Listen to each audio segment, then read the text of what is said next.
दोस्तों, स्वागत है आप सभी का ज्ञान सरोवर के यूट्यूब चैनल पर। और आज की ये हमारी क्लास वार्षिकांक का हमारा पार्ट 7 है।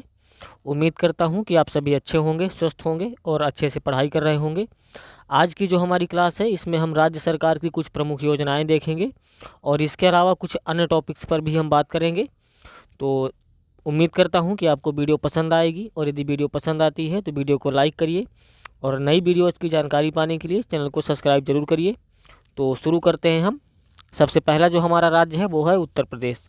और हम देखेंगे कि उत्तर प्रदेश की जो भी प्रमुख योजनाएं हैं हमारी 2022-23 के मध्य, उनको हम पहले चर्चा करते हैं। तो जो हमारी पहली योजना है वो क्या है? नंद बाबा दुग्ध मिशन योजना। ये उत्तर प्रदेश में इसको चलाया जा रहा है यूपी गवर्नमेंट के द्वारा, और इसका जो उद्देश्य है इस योजना का वो है दुग्ध उत्पादन को बढ़ावा देने के लिए उत्पादों को उचित मूल्य पर दुग्ध बेचने का अवसर प्रदान जो है करने हेतु, यानी कि जो भी लोग दूध का उत्पादन करते हैं उनको एक उचित मूल्य मिल सके, इसके लिए उत्तर प्रदेश में नंद बाबा दुग्ध मिशन योजना के नाम से एक योजना चलाई जा रही है। अगला देखेंगे पंचामृत योजना। इसमें है कि इसका उद्देश्य गन्ने की खेती में नई तकनीक का प्रयोग कराना है, यानी कि जो भी किसान हमारे, आपको पता है कि जो गन्ना सबसे ज़्यादा उत्पादित अगर होता है तो वो उत्तर प्रदेश में होता है, और उसी को देखते हुए यहाँ पर पंचामृत नाम की एक योजना चलाई जा रही है। अगला देखेंगे मातृभूमि योजना। इसका जो प्रमुख उद्देश्य है वो है कि इसके तहत विकास कार्यों में 50% लागत का वहन सरकार द्वारा किया जाएगा। यानी इसका मतलब ये है कि यदि आप कोई भी विकास कार्य करते हैं तो उसका जो 50% खर्च है वो राज्य सरकार के द्वारा आपको जो है दिया जाएगा, और 50% जो है आप स्वयं उसमें लगाएंगे। अगली जो हमारी महत्वपूर्ण योजना है वो है बाल श्रमिक विद्या योजना। ये 8 वर्ष से लेकर 18 वर्ष की आयु में जो भी बालक हैं, मतलब श्रमिक हैं, यानी कि जो भी मजदूर और अनाथ माता जो है लोगों के बालक हैं, उनको स्कूली शिक्षा प्रदान करना है इसका उद्देश्य। अब हम बढ़ते हैं अगला जो है मध्य प्रदेश राज्य की तरफ, और देखेंगे कि मध्य प्रदेश की जो भी प्रमुख योजनाएं हैं उनके बारे में चर्चा करते हैं। पहला हमारा हो जाएगा लाडली बहना योजना। इसके तहत गरीब बहनों को प्रति माह 1,000 रुपये की आर्थिक सहायता प्रदान की जाएगी। यदि आप मध्य प्रदेश से हैं तो आप इसके बारे में बहुत अच्छे से जानते होंगे कि शिवराज सिंह की जब सरकार थी, जब वो सीएम थे, यानी कि तो उन्होंने एक योजना की जो है लागू किया था लाडली बहना योजना, जिसमें प्रति महीने 1,000 रुपये महिलाओं को दिए जाते हैं। और जब भी और बीजेपी की गवर्नमेंट बनने के बाद जब मोहन यादव जो है सीएम बनते हैं, तब भी ये योजना क्रियान्वित हो रही है। अगला देखेंगे लाडली लक्ष्मी योजना 2.0। इसका उद्देश्य है कि बालिकाओं को उच्च शिक्षा प्राप्त करने के लिए प्रोत्साहित करने के लिए।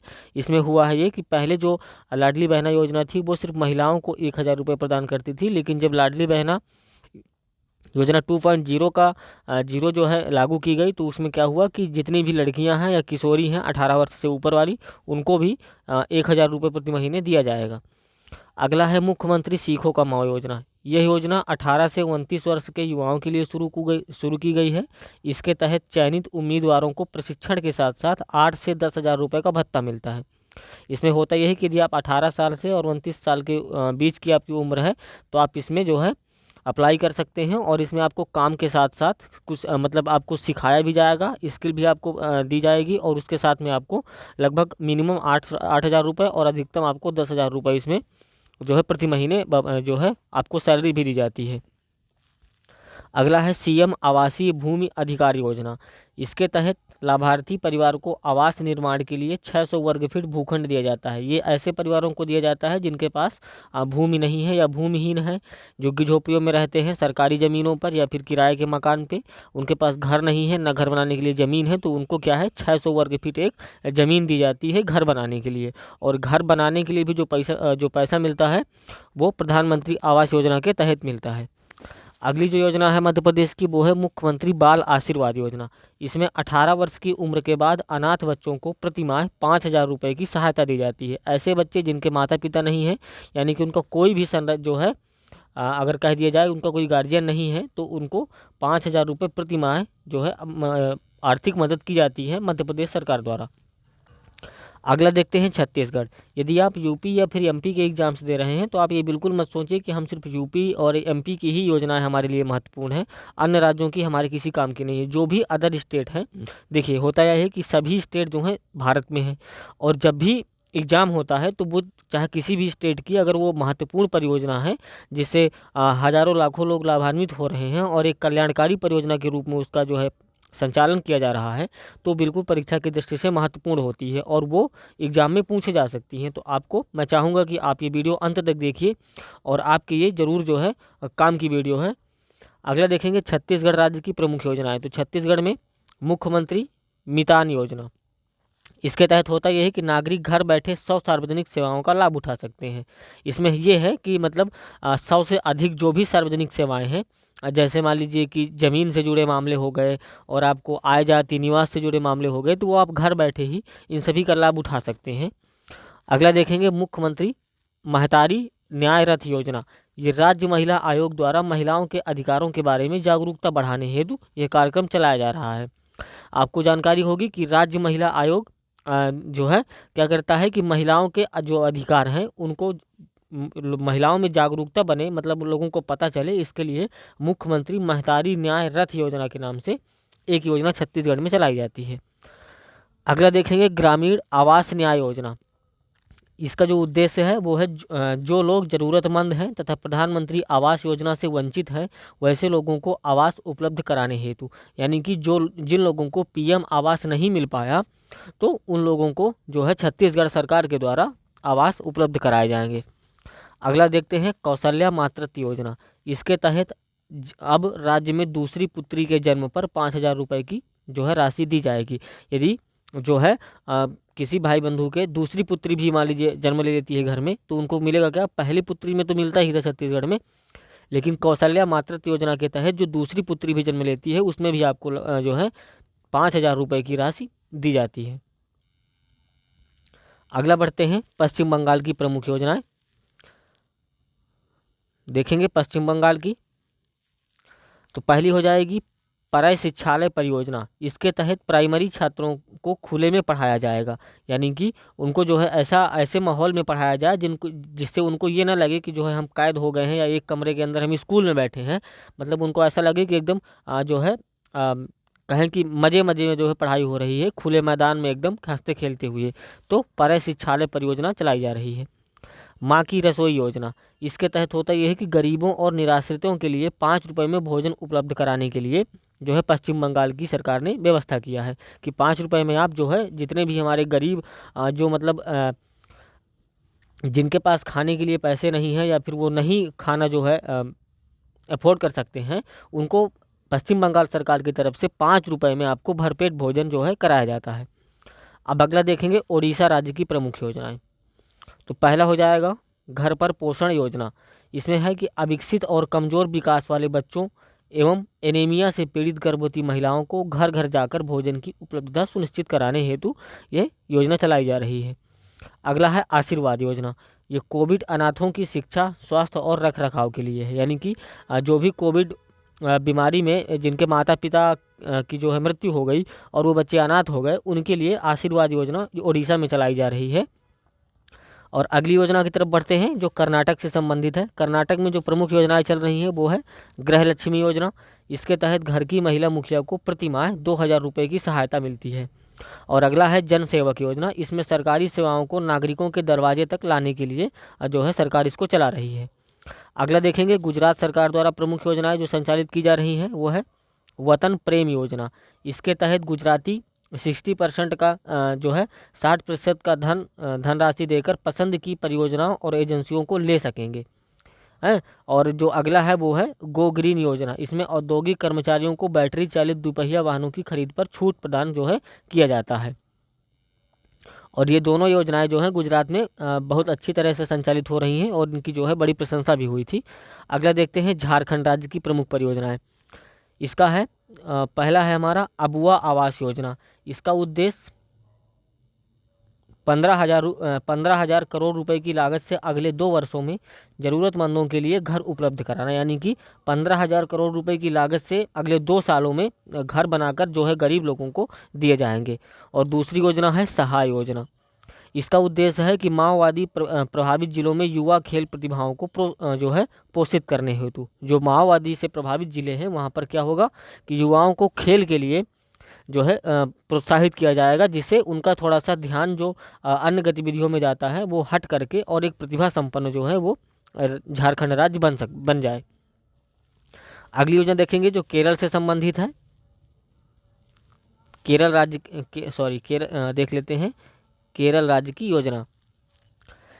तो इसकी जो प्रमुख योजना है वो है एक पंचायत एक खेल मैदान योजना। इसका उद्देश्य प्रत्येक पंचायत में उच्च गुणवत्ता वाले खेल मैदानों की स्थापना करना है।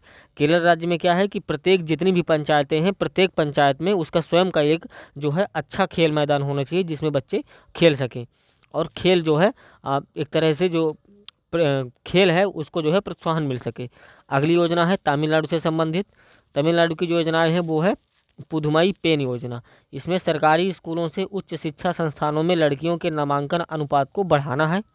और अगली योजना है जो है सहवास योजना। इसमें स्वच्छता कर्मचारियों और उनके परिवार के सदस्यों के कल्याण को बढ़ावा देने के लिए योजना संचालित की जा रही है। अगला है मीन दम मंजपई योजना।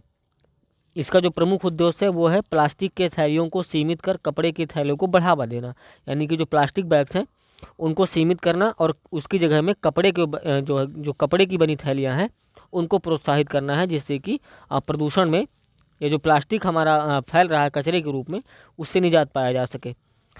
अगला देखते हैं अरुणाचल प्रदेश की प्रमुख योजना। तो पहला हो जाएगा, जो पहली योजना है वो है आत्मनिर्भर कृषि या फिर बागवानी योजना।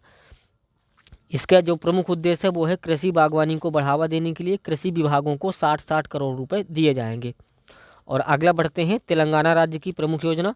तो पहला है आसरा पेंशन योजना। यह वृद्ध विधवाओं और बीड़ी श्रमिकों के लिए पेंशन की कल्याणकारी योजना है, यानी कि जो वृद्ध हैं और विधवा हैं और जो बीड़ी जो है बीड़ी यानी कि तेंदुपत्ता से संबंधित श्रमिक हैं उनको क्या है पेंशन दिया जाएगा। और अगली है नेथरना बीमा योजना। इसके तहत क्या होगा कि बुनकरों के कल्याण के लिए यह शुरू किया गया है, यानी कि जो भी कपड़ा बुनकर हैं उनके कल्याण के लिए तेलंगाना सरकार ने नेथरना बीमा योजना प्रारंभ की है। अगला बढ़ते हैं हम राजस्थान सरकार की प्रमुख योजना। और दोस्तों यदि आपको वीडियो पसंद आ रही हो तो आप लाइक ज़रूर करिएगा, और हमारी नेक्स्ट वीडियो की नोटिफिकेशन पाने के लिए आप चैनल को सब्सक्राइब करिए। और मैं चाहूँगा कि आप मेरे साथ वीडियो में अंत तक बने रहें और इसको जो है अच्छे से आप समझें। देख लेते हैं राजस्थान की जो है प्रमुख योजनाएं। पहली योजना हो जाएगी हमारी महिला निधि योजना। इसका जो प्रमुख उद्देश्य है वो है महिला सशक्तिकरण को बढ़ावा देने और रोजगार के अवसर प्रदान करने के उद्देश्य से योजना चलाई जा रही है। दूसरी योजना है इंदिरा गांधी शहरी रोजगार गारंटी योजना। इसके तहत शहरी क्षेत्र में निवास करने वाले परिवारों को जीवन यापन करने में मदद मिलेगी। और अगली है चिरंजीवी स्वास्थ्य बीमा योजना। इसके तहत प्रत्येक परिवार को 5 लाख रुपए का वार्षिक बीमा मिलेगा, यानी कि यदि वह बीमार होता है तो जो है 5 लाख रुपए का उसका बीमा रहता है इलाज के लिए। और ये राजस्थान सरकार द्वारा संचालित की जा रही है। कौन सी योजना? चिरंजीवी स्वास्थ्य बीमा योजना। अगला देखेंगे बैक टू वर्क योजना। इसके तहत 3 वर्ष के भीतर 3 वर्ष के भीतर 15,000 महिलाओं को निजी क्षेत्र में रोजगार दिया जाएगा। और अगला देखेंगे मुख्यमंत्री अनुप्रति कोचिंग योजना। इसके तहत आर्थिक रूप से पिछड़े वर्ग यानी कि एससी तथा एसटी के विद्यार्थियों को शिक्षा प्रदान करने हेतु यह योजना चलाई जा रही है। अगला बढ़ते हैं और देखते हैं महाराष्ट्र सरकार की प्रमुख योजनाएं। पहली योजना जो है वो है जिभला योजना। इसके तहत जेल में बंद कैदियों को 3 साल से अधिक, यानी कि जो कैदी 3 साल से अधिक जो है 3 साल से ज़्यादा समय से जेल में बंद है उसको क्या होगा कि 50,000 रुपये तक का पर्सनल लोन दिया जाएगा, यानी कि उसको जो है 50,000 रुपये तक का पर्सनल लोन दिया जाएगा, जिससे कि वह जेल से निकलने के बाद फिर से उसी गतिविधि में जो है संलिप्त ना हो और कोई अच्छा सा रोजगार करके अपने जीवन को बेहतर बनाए।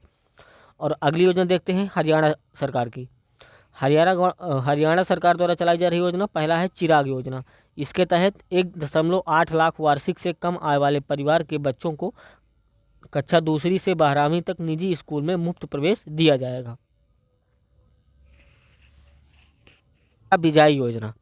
इस योजना का उद्देश्य गौशालाओं को खेती और चारे की आपूर्ति करने वाले किसानों को रुपए कितना 1 लाख जो है 10,000 10,000 रुपये प्रति एकड़ की वित्तीय सहायता प्रदान किया जाएगा, जिससे क्या होगा कि जो गौशाला हैं उनको जो है चारे की आपूर्ति होती रहे किसानों के माध्यम से।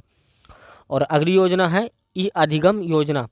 इस योजना के तहत हरियाणा बोर्ड के कक्षा 10 और कक्षा 12 के छात्र 2G इंटरनेट डाटा के साथ मुफ्त टैबलेट प्राप्त करने के पात्र होंगे। और अगली योजना है मातृशक्ति उद्यमिता योजना। इस योजना के तहत जिन महिलाओं की पारिवारिक वार्षिक आय रुपये 5 लाख से कम है, उन्हें वित्तीय संस्थानों के द्वारा 3 लाख रुपए तक के नरम ऋण तक पहुंच प्रदान की जाएगी। अगली हरियाणा सरकार की जो योजना है वो है खेल नर्सरी योजना 2022-23। इसका जो प्रमुख उद्देश्य है वो है निजी और सरकारी शिक्षण संस्थानों और खेल संस्थानों में खेल नर्सरी जो है स्थापित की जाएगी, जिससे जो है बच्चों का स्कूल जाने में उनका मन लगा रहे और वो एक तरह से उनका जो है पढ़ाई के लिए उन्हें प्रोत्साहित किया जा सके। अगली जो योजना है हरियाणा सरकार की ही एक प्रमुख योजना है एक ब्लॉक एक उत्पाद योजना। इसके तहत होता यह है कि ग्रामीण स्तर पर छोटे उद्योगों को प्रोत्साहित करने तथा ब्लॉक को औद्योगिक दृष्टि से जोड़ना है। और अगला बढ़ते हैं हम दिल्ली सरकार की प्रमुख योजनाओं की तरफ। तो जो पहली योजना है वो है श्रमिक मित्र योजना। इसके तहत दिल्ली में सभी निर्माण श्रमिक सरकारी योजनाओं का लाभ उठा सकते हैं। देखिए दोस्तों, ऐसा है जैसे अपने दिल्ली की मैं योजनाएं बता रहा हूं तो इसमें आपको एक ही योजना देखने को मिलेगी। तो ऐसा नहीं कि दिल्ली में सिर्फ एक ही योजना चल रही है, लेकिन जो इम्पोर्टेंट है हमारी परीक्षाओं की दृष्टि से या फिर आप कोई भी एग्ज़ाम दे रहे हैं उनकी दृष्टि से जो भी इम्पोर्टेंस है वही योजना यहाँ पर सिर्फ दी है। बाकी प्रत्येक राज्य में आप देखेंगे तो हज़ारों योजनाएँ चलती हैं, लेकिन वो सभी इम्पोर्टेंट नहीं होती हैं। लेकिन जो ज़्यादा इम्पोर्टेंट है सिर्फ उन्हीं को यहाँ पर डिस्कस किया जा रहा है। तो आप मेरे साथ वीडियो में अंत तक बने रहिए और जैसे ही हम जो है राज्यों की योजनाओं को हम क्लियर करते हैं वैसे ही हमारा प्रमुख जो है पुरस्कार वाला जो पार्ट है वो यहाँ पर जो है चलने लगेगा। अब देख लेते हैं आंध्र प्रदेश सरकार की प्रमुख योजनाएं। तो जो पहला है फैमिली डॉक्टर प्रोजेक्ट। ग्रामीण आबादी में लोगों के स्वास्थ्य की देखभाल के लिए प्राथमिक स्वास्थ्य केंद्र से एक डॉक्टर को प्रत्येक वार्ड में उपलब्ध कराना, यानी कि जो ग्रामीण आबादी है वहाँ पर प्रत्येक वार्ड में एक डॉक्टर जो है उपस्थित रहेगा लोगों की जो है दवा करने के लिए। दूसरी जो प्रमुख योजना है वह है YSR यंत्र सेवा योजना। इसका जो प्रमुख उद्देश्य है वो है किसानों को कम लागत पर कृषि में उपयोग की जाने वाली मशीनरी उपलब्ध कराना। आगे बढ़ते हैं हम उत्तराखंड की प्रमुख योजनाएं। उत्तराखंड की जो प्रमुख योजना है वो है उदीयमान खिलाड़ी उन्नयन योजना। इसके तहत खिलाड़ियों को प्रोत्साहित करने के लिए उन्हें वित्तीय सहायता एवं प्रशिक्षण प्रदान करना है। और दूसरी योजना है हिम प्रहरी योजना। यह योजना पूर्व सैनिकों और युवाओं के लिए है जिनका उद्देश्य लोगों के पलायन को रोकना है। अगली योजना है दूध मूल्य प्रोत्साहन योजना। यह राज्य में दुग्ध के उत्पादन को बढ़ावा देने के साथ ही 500 लीटर दूध बिक्री केंद्र खोलना है। 500 लीटर नहीं, 500 जो है बिक्री केंद्र खोलना है। और अगली जो योजना है वो है घसियारी कल्याण योजना। इसके तहत पहाड़ी लोगों की ग्रामीण महिलाओं का बोझ कम करने के लिए पशुओं के लिए घर तक चारा उपलब्ध कराना। देख रहे हैं उत्तराखंड में कितनी अच्छी योजनाएं चल रही हैं कि जो है आपको पहाड़ों से और सिर पर जो है अपने पशुओं के लिए चारा ना लाना पड़े। इसके लिए सरकार जो है घसियारी कल्याण योजना के माध्यम से उनके घर तक चारा उपलब्ध करा रही है। आगे बढ़ते हैं जम्मू कश्मीर की प्रमुख योजना। तो जो हो जाएगी जो इम्पोर्टेंट योजना है वो है परवाज योजना। इसका जो प्रमुख उद्देश्य है वो है जल्दी खराब होने वाले फलों और सब्जियों को कार्गो के माध्यम से बाजार तक पहुंचाना। और अगला देखेंगे हिमाचल प्रदेश की प्रमुख योजना नारी को नमन योजना चलती है हिमाचल प्रदेश में। इसके तहत राज्य की बसों में यात्रा करने वाली महिलाओं को 50% की छूट दी जाती है, किसमें, किराए में। अगली योजना देख लेते हैं लद्दाख की जो प्रमुख योजना है वो है कुनस्योम योजना। इसमें विकलांग महिलाओं को 90% सब्सिडी पर सहायक उपकरण व तकनीक जो है उपलब्ध कराने हेतु गवर्नमेंट इनको जो है प्रोवाइड कराती है 90% की छूट पर। अगला देखते हैं असम राज्य की योजना। पहली योजना है विद्यारथ स्कूल ऑन व्हील्स योजना। आर्थिक रूप से कमजोर विकलांग बच्चों को मुफ्त में शिक्षा उपलब्ध कराने के लिए योजना चलाई जा रही है। दूसरी योजना है स्वनिर्भर नारी योजना। यह असम में स्वदेशी बुनकरों को सशक्त बनाने की योजना है।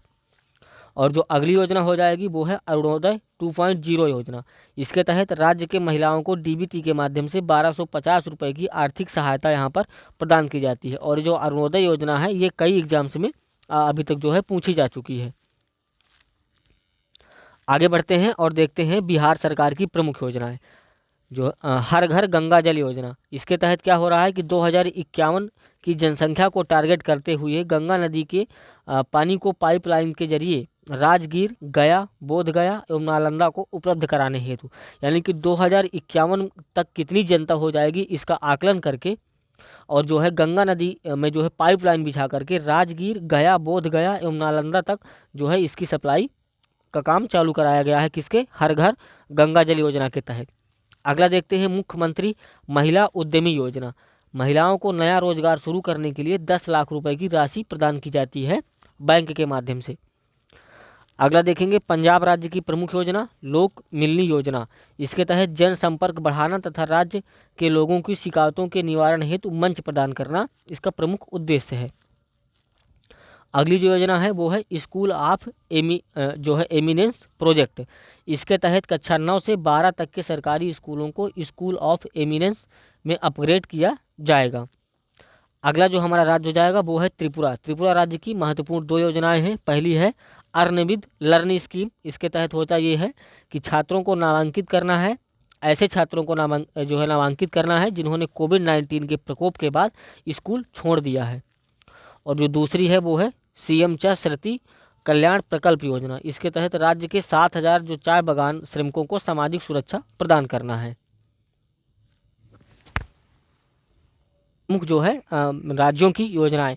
अब हम इसके आगे बढ़ते हैं और देख लेते हैं प्रमुख जो है राष्ट्रीय खेल पुरस्कार 2022 में जो है जो खेल पुरस्कार दिए गए हैं वो हमारे लिए वेरी इंपॉर्टेंट है। आप जानते हैं कि किसी भी एग्ज़ाम को आप देने जाएंगे वहाँ पर ऐसे जो है फैक्ट जो करंट से संबंधित होते हैं वो पूछे जाते हैं।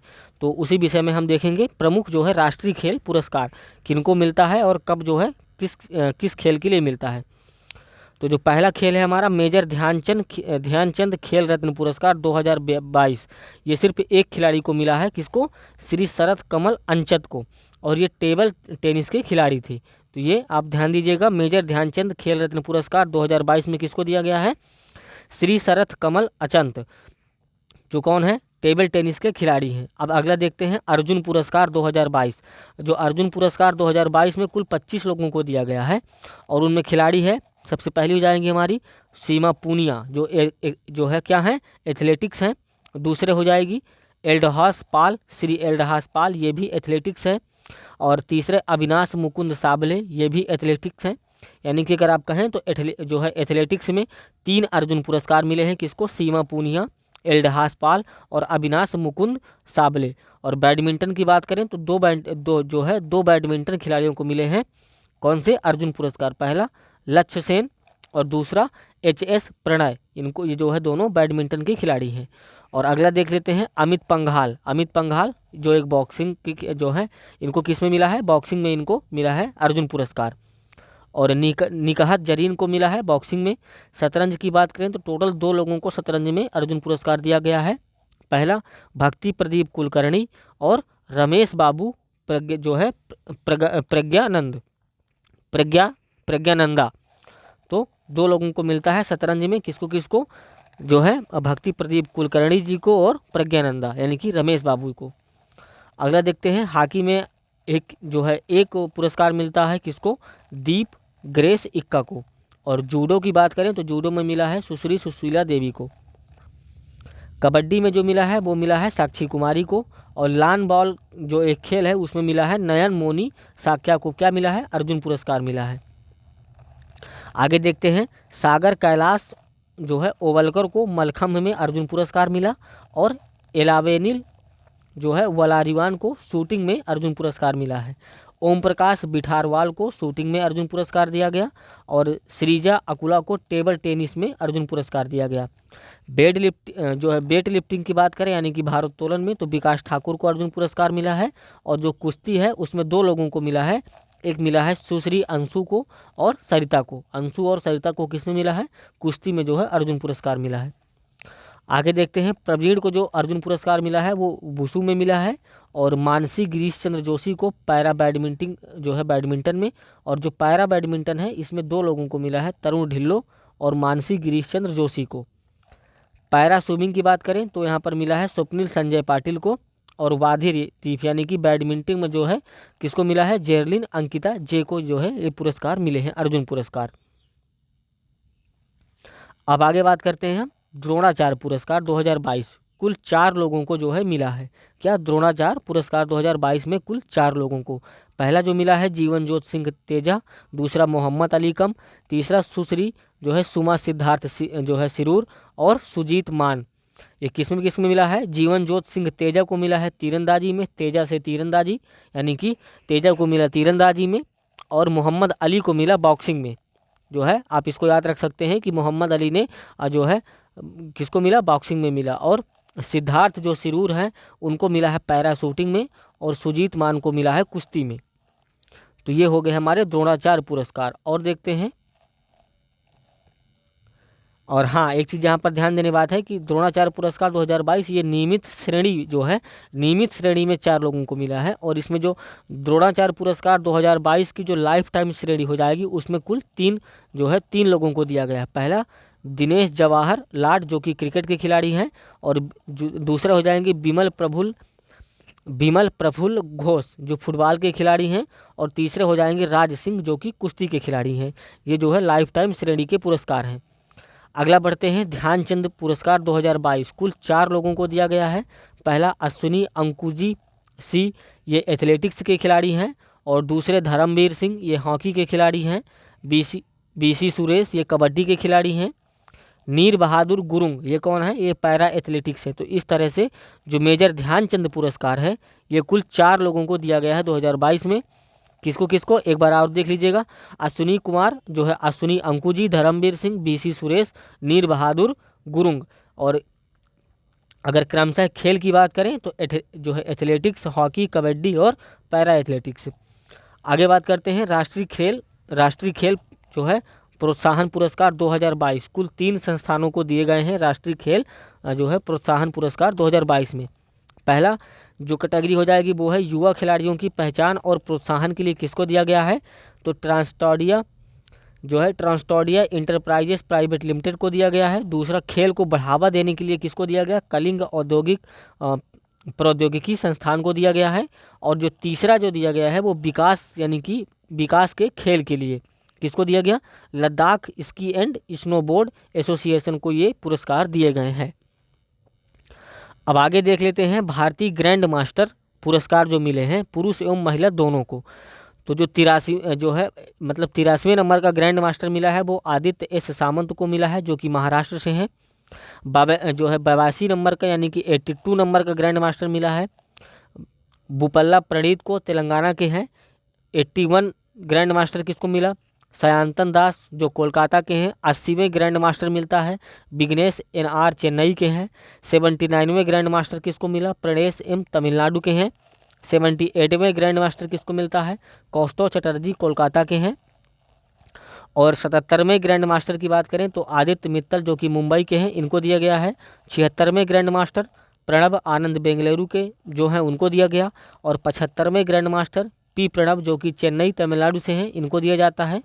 और 74 नंबर का ग्रैंड मास्टर राहुल श्रीवास्तव को दिया गया, ये तेलंगाना से हैं। और 73 नंबर का ग्रैंड मास्टर भरत सुब्रमण्यम जो कि तमिलनाडु से हैं, इनको दिया जाता है।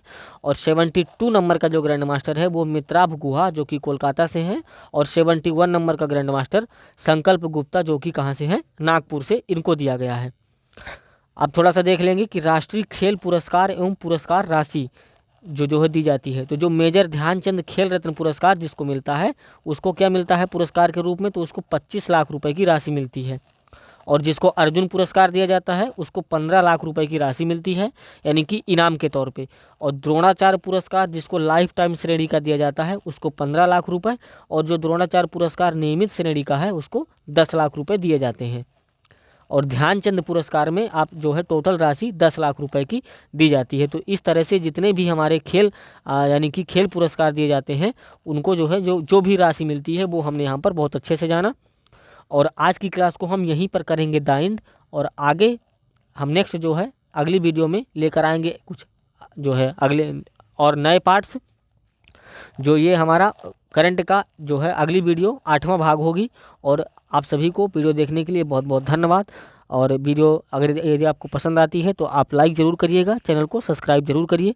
मिलते हैं नेक्स्ट वीडियो में, नेक्स्ट जो है कुछ इंपॉर्टेंट करंट अफेयर्स के साथ। तब तक के लिए आप सभी को बहुत बहुत धन्यवाद। Bye bye and take care.